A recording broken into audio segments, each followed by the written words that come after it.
यह एक छोटे से लड़के रामू की कहानी है जो हमें सिखाती है कि परिस्थिति चाहे जैसी भी हो, मेहनत और ईमानदारी का फल हमेशा मीठा होता है।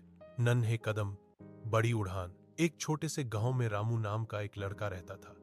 उसके घर की माली हालत बहुत खराब थी। उसके पिता एक दिहाड़ी मजदूर थे और मां बीमार रहती थी। रामू के पास पहनने के लिए अच्छे कपड़े नहीं थे और कभी कभी तो उसे एक वक्त का खाना खाकर ही सोना पड़ता था। संघर्ष और मेहनत। रामू को पढ़ने का बहुत शौक था, लेकिन स्कूल जाने के पैसे नहीं थे। वह सुबह जल्दी उठकर लोगों के घरों में अखबार बांटता और फिर एक चाय की दुकान पर काम करता। काम के बीच में जब भी उसे समय मिलता, वह सड़क के किनारे फेंके हुए पुराने अखबार और फटी हुई किताबें पढ़ने लगता। एक छोटा सा मोड़। एक दिन चाय की दुकान पर शहर के एक बड़े स्कूल के प्रिंसिपल आए। उन्होंने देखा कि रामू एक कोने में बैठकर बहुत ध्यान से फटी हुई गणित की किताब हल कर रहा है।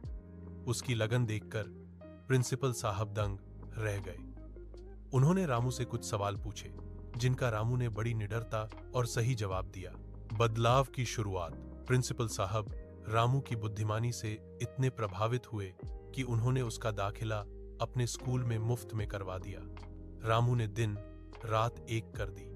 उसने न केवल अपनी पढ़ाई पूरी की, बल्कि अपनी मेहनत के दम पर एक बड़ा ऑफिसर बना। सीख। गरीबी केवल धन की कमी है, सोच और मेहनत की नहीं।